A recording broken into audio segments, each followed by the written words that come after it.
Welcome to the Happy Mindset. Today's episode is episode number 62, and today's episode title is called Change Your Mindset, Change Your Life. Today I'm joined by Garrain Jones. Garrain is a serial entrepreneur. He's a motivational speaker, a transformational coach, and a soon-to-be author. On today's episode, Garrain gives us some insights into the transformative power of understanding your mindset.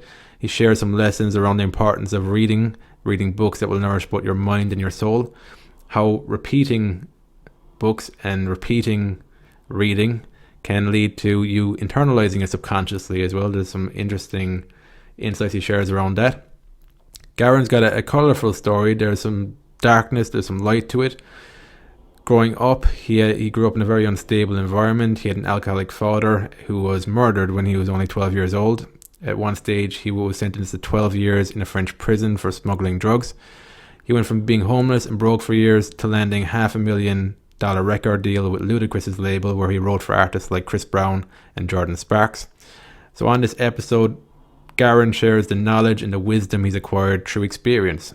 So what I'm hoping you can get from this episode are some underlying principles, some underlying thought processes, and the understanding of emotion and momentum. So from speaking to Garrain, I gained some insights into how momentum can be an unstoppable force in our lives, for good or bad. What I am hoping you can get from this episode is that the most important thing is to be conscious. The more you can become conscious of your emotions, your mindset, and these principles, the more you can use them in a way that will empower you and move you forward in your life. So I'm hoping that from sharing the story, you will see that no matter what situation you find yourself in, you don't have to give up hope. There's always hope, and there's always a way out if you choose to be conscious to it. It's not always easy, but it is possible. So I hope you enjoyed today's episode. Thanks again for listening, and I'll speak to you soon. Thanks for joining us today, Garrain. Oh, thank you for having me. My pleasure. So my first question is, who are you, Garrain, and what are you doing in the world today? Well, one, that's a very loaded question, asking who I am. The easiest, most simplest way to answer that is emotion. And what I'm doing in the world today is, besides giving to myself, creating a space for people to see what's possible when it comes to understanding their true gifts, to be able to access it, use it, and produce extraordinary results in their lives. So where did it all begin for you?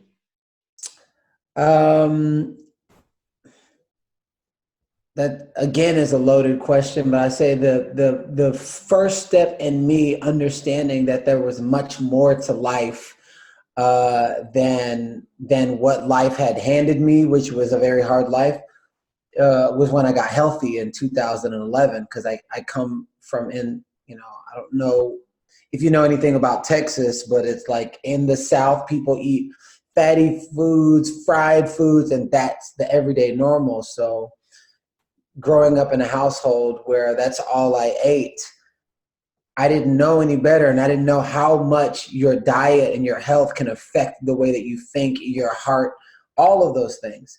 So when I start intentionally becoming healthy and focusing on my nutrition in 2011, it was like my whole entire life I had dirt over my eyes, and all of a sudden somebody starts spraying Windex, and then they wipe it all down, and I could see for the first time, but I was seeing through eyes that weren't insecure because I felt good about myself. I was healthy. I desperately wanted other people to feel how I felt, and I was like, wow, I felt a purpose to be here on this earth. And it started with me actually wanting to change and be better for myself, and that was in 2011. So were you very conscious of that was the decision you were making, or was it something that was expressing itself in you at the time? No, I had no idea the decision I was making. I can only point that out connecting the dots, looking backwards on my life now. But doing then, I felt good. Everything felt good. The people that I was around were goal driven. They would say, I'm proud of you. You're important. You matter. And I didn't know that my soul needed that because I never heard those things before. So I tried to reject it at first, but then something deep down inside was like, no, stay around this environment. I now know the basis of your community can either amplify your results or cause you to cave in, and then you can start deflecting everything that's meant for your life. Okay, so it's only in hindsight you got the language around this, that you understand what was happening. But like, what made you persist, even though there might have been emotions coming up saying this isn't comfortable, I don't like being praised? How did you stay there? I started making money. People started liking me. People started saying nice things about me. I would let go of one thing, and all of a sudden, new things would start happening. And I've always been big in patterns. I love puzzles. I love putting puzzle pieces together and jigsaw puzzles, and like I'm always fixed on patterns. So once I locked in on that pattern, I was like, wait a second. Every time I'm really nice to people, something good happens. When I'm really negative to people and I have a negative mindset, something bad happens. See, at the time before, you can't see the picture while you're in the frame, and you can't change without awareness. But once I was aware that my mind could create my reality, that became a new pattern for me. And I have a very addictive personality. So once I locked in on that pattern, I was like, oh, I want more. I want more. It was just like that hunger and crave for more. So I kept reading more books, going to more seminars, changing more things about myself, because I was like, man, if all of this can happen in 2-3 months of me changing these few things, what would happen if I change a couple of more things? What could happen in the next 3 months? So I just kept doing that, and I haven't looked back since then. You remember the moment where you had that awareness that your mindset influenced your reality?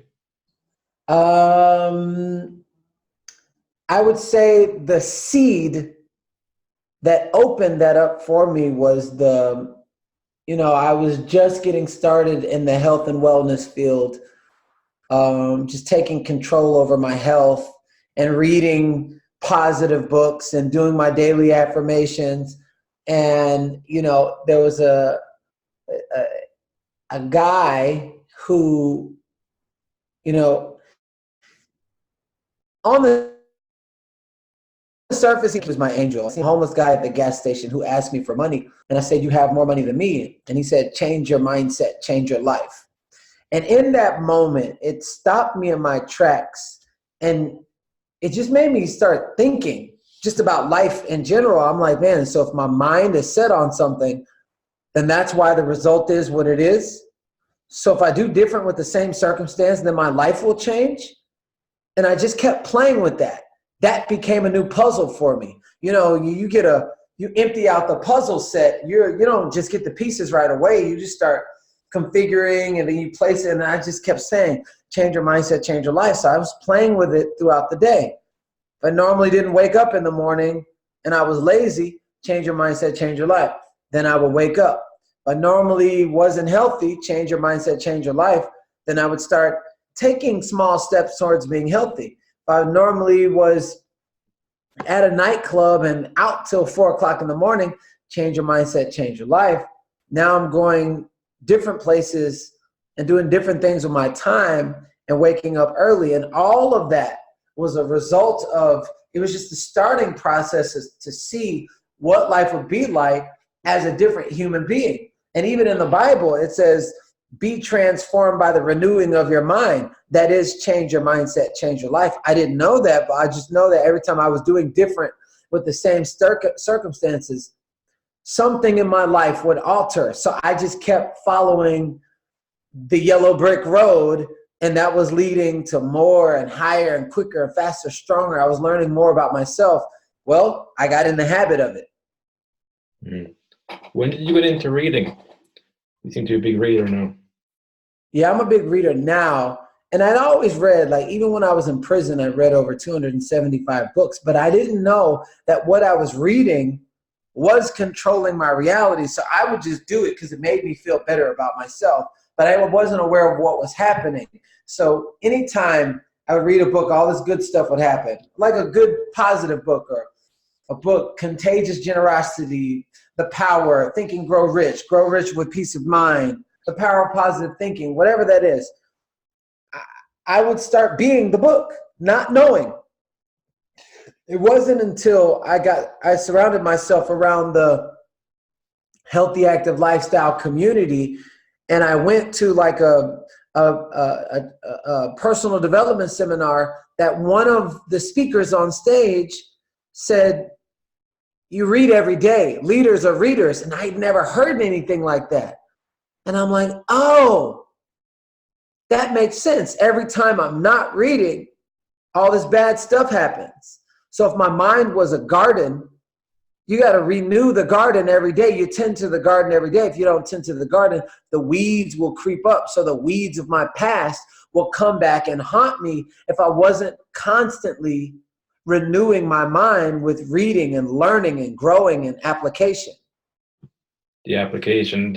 You've got a very interesting thing you said about reading once. You said that most people read with the intention of committing it to memory, whereas you look for mastery and application, I think you said. Well, yeah, because Bruce, I'm a huge fan of Bruce Lee, and Bruce Lee was like, "Fear not the man who practices 1,000 kicks. Fear the man who practices one kick 1,000 times." So I wouldn't just read a book, because oftentimes I hear people quoting a lot of things from the Bible, from a book, from anything, but their life never looked like the information that was coming out of their mouth. So there was something that wasn't in alignment, because I was reading a book, but I would read it like 20, 30, 40 times. And then all of a sudden it's like, why is your life like that? And I didn't know that there's treasures inside of the book. But if you're reading it from the old mindset and trying to make it make sense according to the person who wasn't growing, then all you do is put new information inside of the prison that you keep everything else in. You must have an open mind, and the only way to do that is to do it over and over and over until something else becomes more powerful than the grip hold that you have on your mindset. So for me, you think about a drill. If you plant a seed on concrete, nothing's going to grow. But if you take a drill and you're like over and over, it's just a needle going in one spot.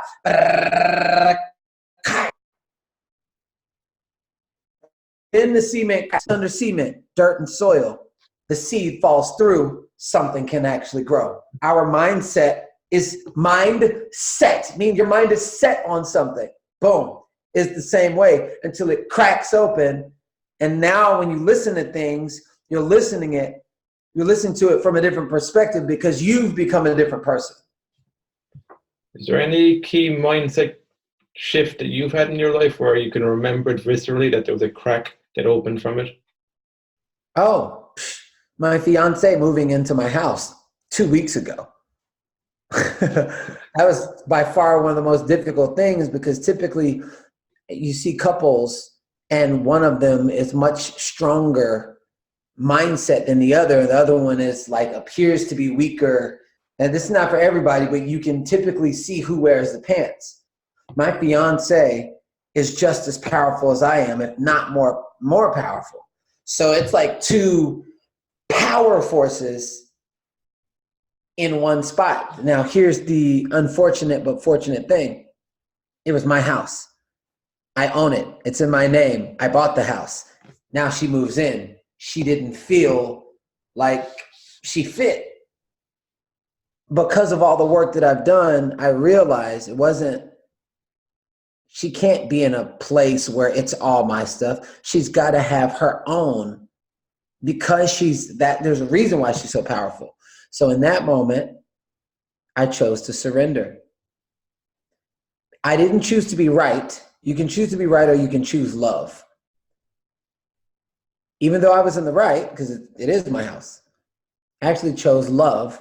And in love, I surrendered, allowed her to have her own room and shift things around in the house. And all of a sudden, the energy just elevated. And now we're two powerful people in a house. Not saying everything is perfect. However, it's very difficult to have relationships like that, because there's this constant of, if you don't understand how to communicate effectively. So there's a constant push and pull, like the crashing waves of the ocean. However, if you are a swimmer who understands how to navigate through the waters, it'll seem like you're flowing even with the waves crashing.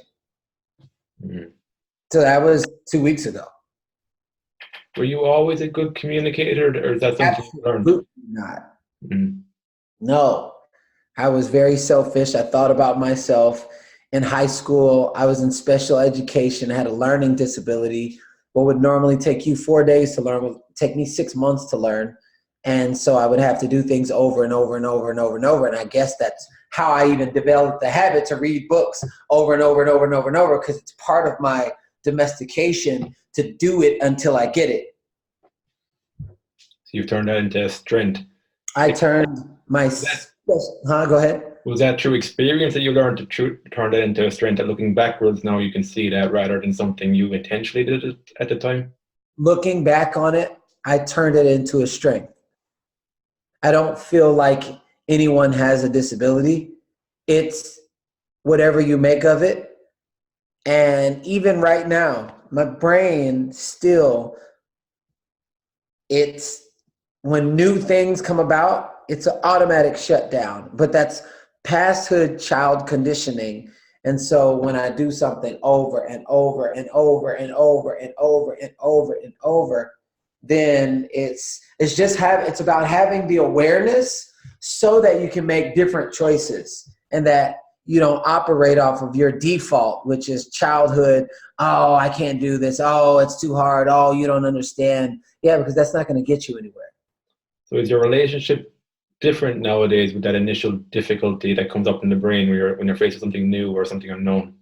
Oh, absolutely, because I've learned how to find all of the brilliance inside of it. Because a lot of people make really quick decisions and they're not efficient with things.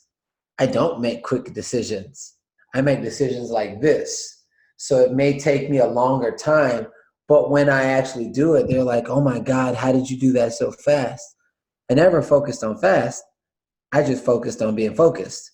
So it allows me to be efficient. And in productivity in the marketplace, people who focus on efficiency have 75% more productivity than anybody who's just making decisions. So I found the strength inside of it. I found the genius, the stroke of genius inside of, some people would call it slow. I say being efficient. Do you think that comes from your experience of having more awareness around your mindset, the actual awareness first before you make a decision? Now, yeah, it's everything flows into everything else. So before, I knew that it was connected to something, but I didn't know how to properly articulate it. So it'd be like a baby going gaga goo goo. It knows what it's expressing, but it doesn't know how to formulate the words until it learns ABCs. So all of this mindset work has given me the formation of articulation so that I can articulate my process without just expressing through energy. Was that painful to go through that process of articulating yourself better? Was there frustration and overwhelm with not being understood in the way you wanted it to be?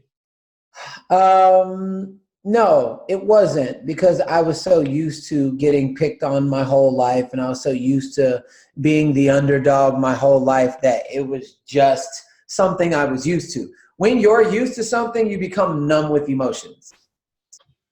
And so today, do you consciously choose things that are difficult? Has your mindset changed that way, or like? Absolutely. I'm 40 years old training for the 2020 Olympics. Nobody's doing that. Nobody's running the times that I'm running, but I'm not running as a 40-year-old. I'm running as somebody who loves track and field, who is powerfully choosing to train for the 2020 Olympics. But when I immerse myself into something that I don't even know how it's going to happen, my brain is going to go through a process of discovery, stimulation, breakdown, build back up, breakdown, build back up. What I've seen is when I don't willingly put myself through those kind of processes, the universe throws something random at me so that I go through it anyways. What's been the biggest thing the universe has thrown at you that in hindsight was an actual gift in your life? My grandmother's death. my grandmother's death. It came out of nowhere.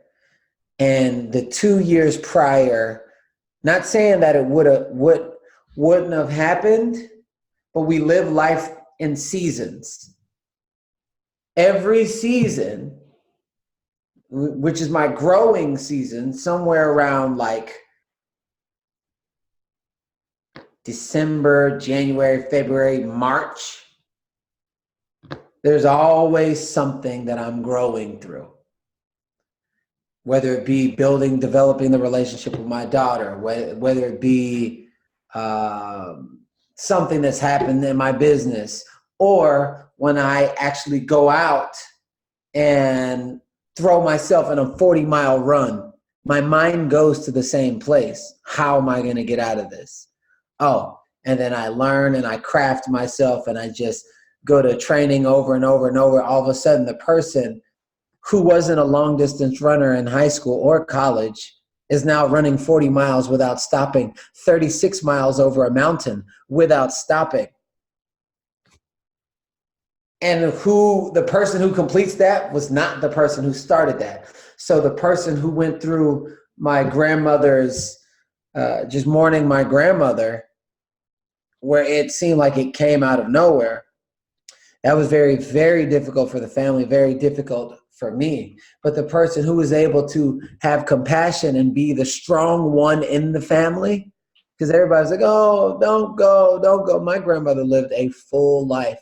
It took a certain caliber of me to be the strong one for the family and be like, just hold on, and hold for the entire family as they're watching my grandmother pass away. Okay. So do you feel like that you develop more compassion, you develop more understanding from that experience? Understanding, compassion, patience, empathy, sympathy, being able to just being able to do the work no matter what. It was some interesting things that happened. Is like I decided a year prior that I was going to do a speaking engagement. I booked for a speaking engagement in Houston. And then all of a sudden, my grandmother gets sick. And they're saying, oh, she's about to die. And she's damn near bedridden. And it's my week to go and speak on the stage. I was going to completely abandon the stage. And I said, no. And then my family said, don't come to Houston, because it was when all those storms were happening. People were dying, floods and crazy. Don't come. Because I was going to try to come to Houston so I can drive 7 hours to go to Texarkana, where my grandmother was in the hospital. I followed my heart. I went on stage no matter what. And I was just going to do it. But the stage was going to happen on Saturday. I got there on Thursday. It was very, very, very dangerous. It was noon and it was completely dark outside, raining, flooding everywhere. And I said, no, I'm going to go no matter what. And I feel called to, I don't know if I'm going to be able to come back and do the training, but I just feel called. So I'm going to go. Me and my friend rented a car. We're driving. It is daytime and it is completely dark, dark, dark, dark, dark, dark, dark, dark, dark. Right before we get there, I see a poke of light. And I say, you see that? She's like, my friend Gabriella, she's like, what? It says a poke of light. We kept getting closer, closer, closer, closer, closer. We get to the hospital and their sun is beaming directly over the hospital, and all areas around was rain. But where we were was not raining. It was the weirdest phenomena. And I was like, she's waiting for me. Get there, see my grandmother. And I wasn't like, don't go, don't go, don't go. I'm literally saying, Big Mama, Thank you for everything that you've ever done. We got it from here. I got it from here. And I just kissed and put my hand all over every part of her body. And I just kissed and I kissed and I kissed. And I said, Big Mama, if you can hear me, mind you, she hasn't moved in 3 days. If you can hear me, do something. And she goes like this. And I thought it may be a muscle twitch. Big Mom, if you can hear me, move your mouth. She goes like this. I said, I love you, Big Mama. We got it from here. A few hours later, she passed. And everybody was like, she waited for you, Garrain.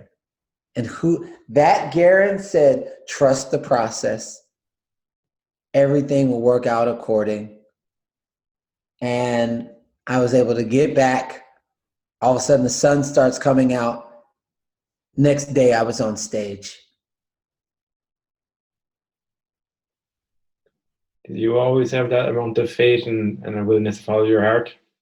I had that when I was a little kid, but I didn't know what it was doing. So I would always like follow my heart, but I didn't know that was part of a process that would have me on the road that I'm on right now.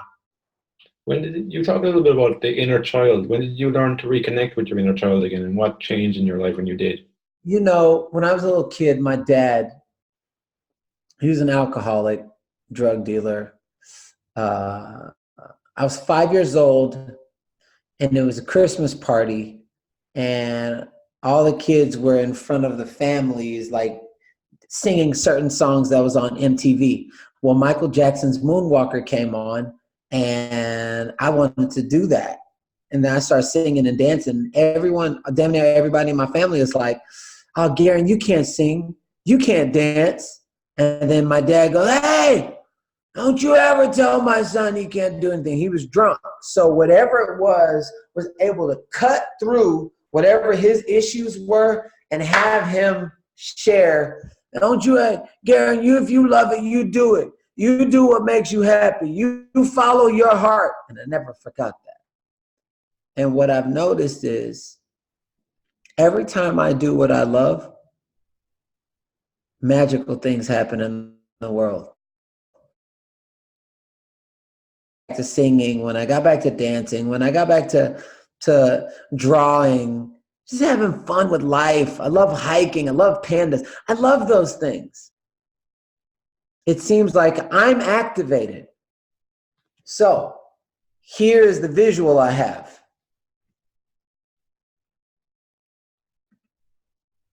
Can you hear me?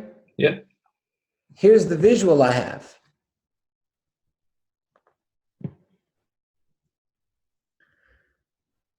Imagine a little kid going, mom, mom, dad, dad, dad, dad, dad on your leg, and you ignoring that child for 20 years. What do you think the relationship's going to be like? Dead. It would be dead, empty, like something is missing. Well, have you ever said, damn, even if you have money, I feel like something is missing?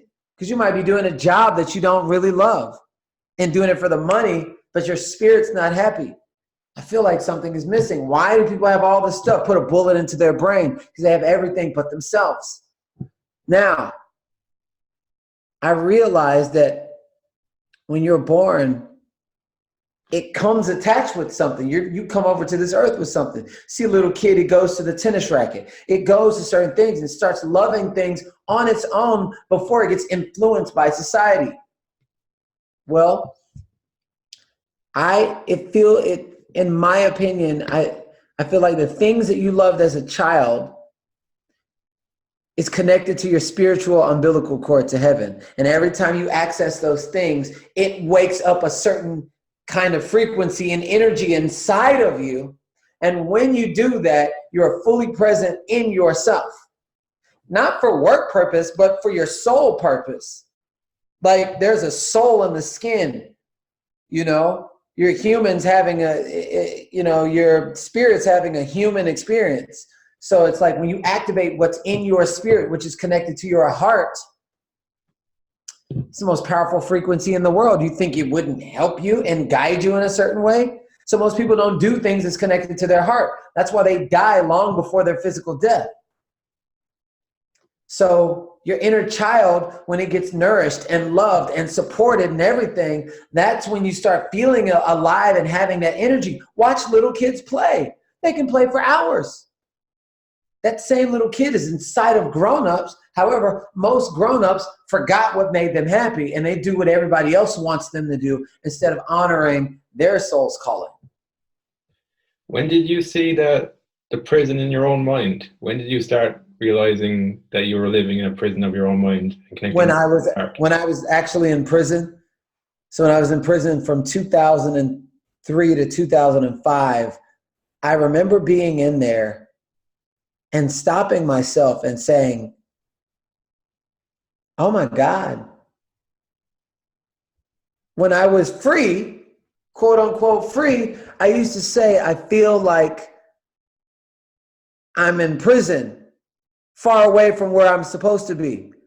And the next thing you know, I was in prison, far away from where I was supposed to be. And we were watching Shawshank Redemption. And then Tim Robbins, I remember him saying, they can take anything they want away from me, but they can't take away my mind. And I made that mean, well, as long as I'm doing everything that I love, then I'm a free man. In that moment, I was in prison on the surface, but I was actually a free man. And when I became the essence of freedom, out of nowhere, mind you, I had a 12-year sentence. Jones, you're free to go. That's when I realized, I was like, oh, wow. But I didn't know to keep doing that. I had no idea to keep doing that until like 10 years later, until I started going to personal development seminars. What was that experience like? So did you just think you were lucky then that you just got out? You didn't connect the two together, your feeling on the inside and the experience on the outside? So I got out and I was doing everything that I loved that made me happy. I was really positive, very optimistic, just happy about life while I was in there. So it was almost like my life had to mirror how I felt about myself and what I was doing. And when I got out, there's a lot of momentum from how I was spiritually feeding myself. Well, if you take a cup and you pour water into it and you keep pouring and pouring and pouring and pouring, and then you reach the tipping point and you keep pouring, what will happen? It'll overflow. It will overflow. So my life was overflowing. I wasn't aware that this was happening. And so when all of it was overflowing, I was like, oh, wow, I'm so lucky. Well, guess what? I stopped reading. So as I stopped reading, every day that you don't renew your mind, if you have a cup that's overflowing, guess what? Whatever you poured in, you start pouring out. So I was right back to where I was. You think the realization, though, when you're talking about the things you were saying in words actually manifested in you being in prison, do you think that perspective helped you to shift to the positive, or did that occur at all? It wasn't just the words, it was how I felt about the words. The words are just a vehicle, but the energy behind the words is the fuel. So you can have $1 billion rocket ship that goes nowhere without the fuel. I believed every word I was saying. So I wasn't just saying, I'm free.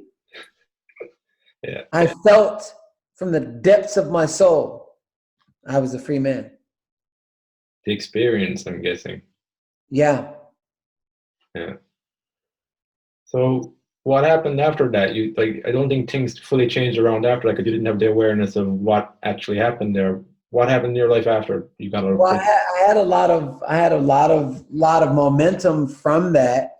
So, if you see a train, a locomotive that's going 120 miles an hour, it's like Superman trying to stop the locomotive. It's a lot of momentum, so it's not going to just stop right away. So I had so much momentum that it just overflowed into my life. 2 months later, I had a $500,000 record deal with Def Jam, with Ludacris over at DTP, Def Jam. and everything was just going amazing. Well, eventually, if you ever seen Superman stop the locomotive train, he's going. That's the exact same thing that happened in my life because I didn't continue renewing my mind, working on my mind. I didn't continue the positive affirmations, reading the books and things. I didn't continue those things. So my life started heading back the other way with momentum. Our life, all of our lives are in momentum. You're just in transition from one stage to another, but nobody's stuck. What's happening is you might be in transition to head back to where you were, back down, crumble, or in transition to breakthrough. So when did you realize that you transitioned backwards again? Did you have a moment of awakening again, or how did you realize that this was happening? That was when the change your mindset, change your life incident happened with the homeless guy. Okay. And so what happened after that then once you'd heard those words, once they had somehow impacted you? How did that change your life? I started doing the opposite of everything I would normally do in areas of my life I wasn't happy. The opposite, literally. So most people, we're habitual creatures by nature. Most people will carry out their childhood domestication until they're in the grave. That's just how it works. Don't go on the street or you'll get killed. If you're trained off of fear, you'll live in fear your whole life until you learn different influence. You learn different perspectives and have a paradigm shift. So for me, I started doing the opposite of everything that I would normally do in areas of my life that I wasn't happy. So while everybody else was doing the same, I was doing different. It's been almost 8 years. So I'm 8 years removed from a life that was domesticated from childhood. I just turned 40. I was 32 when I started this self-discovery journey that I was intentionally looking to better myself every day. So everything, so the books, me changing my clothes, going to seminars, spiritual psychology, all of that stuff I would never do. And my life is a manifestation of a bunch of stuff that I would never do. Can you give a few examples of some practical things you did when you started doing the opposite again? Normally I would take the escalators. Change your mindset, change your life. So I'll take the stairs. Normally I use gel soap. Change your mindset, change your life. So I'll use bar soap. Normally I would stay asleep and scroll on the internet all day. Change your mindset, change your life. I'll wake up and look how to be productive. So here's what happens though. I got in the habit of doing the opposite. By doing the opposite in things I knew I could handle. The brain doesn't respond to big progress or little progress. It just responds to progress.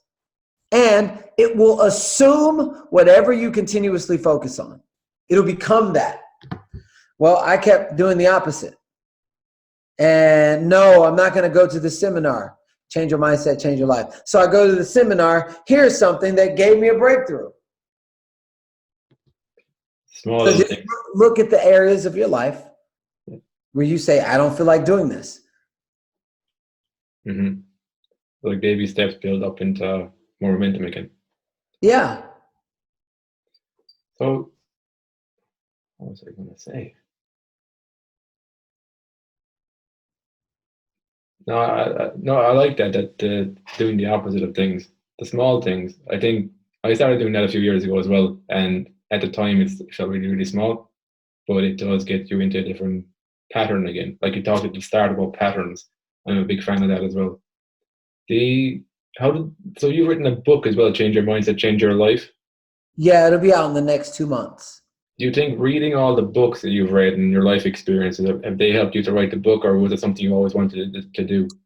No, the people helped me to write the book. It wasn't the book. because the thing about it is I got results backwards. I had the results before I even knew how I got the results. And the books helped me to understand what I was doing and how I was able to attract these kind of results in businesses and family and mending relationships and things like that. But it was the people, because I was documenting my journey for the last 8 years. People were like, you should write a book. You should write a book. You should write a book. You should write I was like, if you got thousands of people saying you should write a book, well then serve the people. So it's a everyday people's guide based off the lessons and principles I've learned while growing through all of the things. I don't know a lot of things, but the few things I know have impacted millions of people directly and indirectly all over the world. There's not enough need to go around. So this book will be able to have people just understand their life more, because you can't change without awareness. It'll give them awareness to understand. Now they can choose from a place of awareness and not just the blind leading the blind, and how to access the field of energy so that you can conjure up your why you're here on this planet. Yeah, that's good. Awareness. You have a final message before we leave today that you want somebody to hear?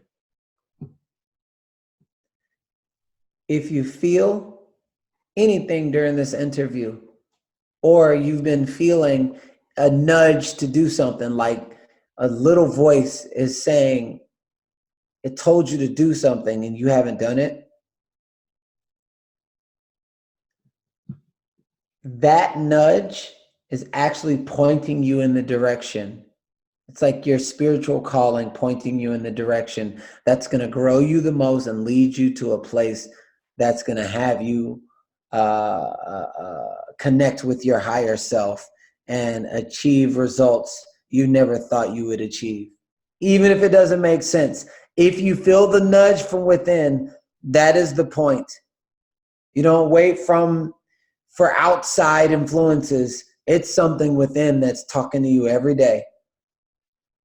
Good message. How would these guys find you online? Where's the best place? Instagram and my website. So my website is garrainjones.com. My Instagram is at garrain.jones. I read every single message, and I'm just grateful to connect with the community of people, and I'm grateful and thankful for everybody's support. Thanks. Cool. Thanks, Garrain. Thanks for sharing your story today and the lessons you've learned and the impact you're having today. It's inspiring to hear the words and the energy you bring to things. So thanks again. You are more than welcome. Thank you as well for the opportunity. More than welcome. So until next time, have fun and enjoy the process. All right, brother. I'll speak to you soon.